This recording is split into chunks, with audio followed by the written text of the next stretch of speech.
Pemirsa, Gereja Santa Maria Fatima yang terletak di Pecinan, Jakarta Barat menjadi gereja Katolik yang khas dengan nuansa Oriental.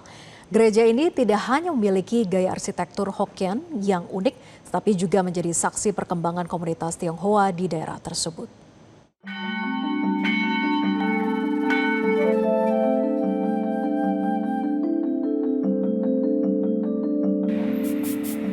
Gereja Santa Maria de Fatima yang terletak di kawasan Pecinan Glodok, Jakarta Barat, merupakan salah satu gereja Katolik terunik di ibu kota.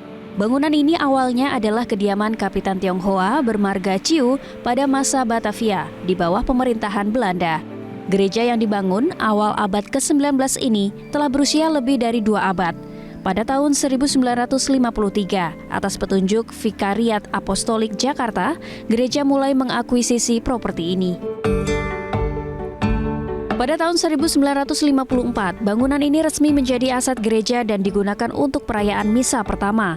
Berbeda dari gereja pada umumnya, Gereja Santa Maria de Fatima mempertahankan gaya arsitektur tradisional Minang khas Tiongkok Selatan dengan nuansa budaya Tionghoa yang kuat.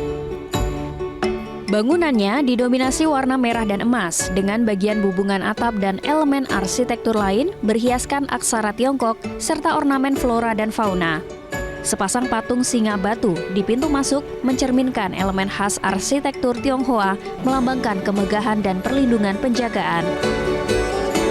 Koster Gereja Santa Maria de Fatima mengatakan bangunan ini awalnya berbentuk Shiheyuan, yakni gaya arsitektur rumah tradisional Tiongkok yang terdiri dari 4 bangunan mengelilingi halaman tengah yang kemudian direnovasi dan dimodifikasi hingga menjadi gereja seperti saat ini. Meski demikian, struktur dasar dan karakter aslinya tetap terjaga utuh.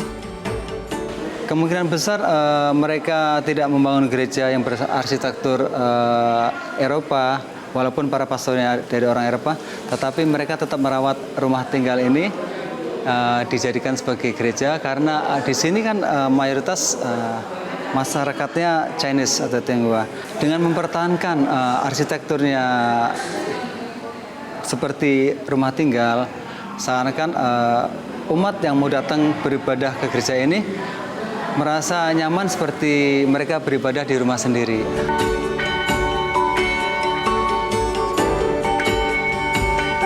Pada awalnya, pihak gereja membeli lokasi ini tidak hanya untuk tempat ibadah, namun juga digunakan sebagai sekolah dan asrama bagi Tionghoa perantauan.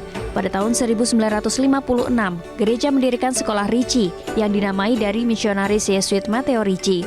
Selain pendidikan formal, sekolah ini juga membuka kursus bahasa Mandarin, Inggris, dan Jerman.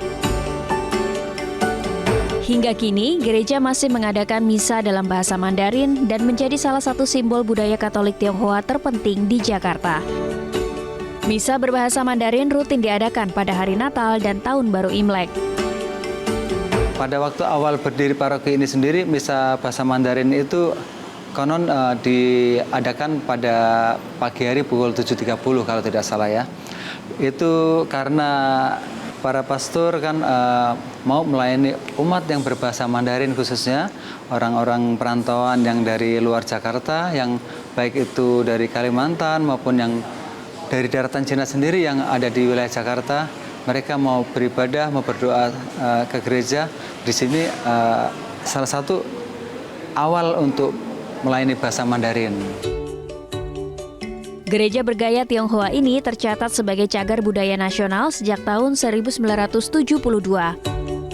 Nilai sejarah dan budayanya berada di bawah perlindungan undang-undang, sehingga setiap modifikasi harus memperoleh izin resmi terlebih dahulu guna memastikan keaslian bangunan tetap terjaga.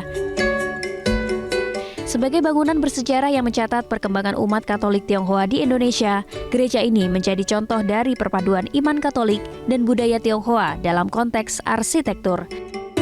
Dari Jakarta, Tim Liputan, Metro TV. Jelajahi cara baru mendapatkan informasi. Download Metro TV Extend sekarang.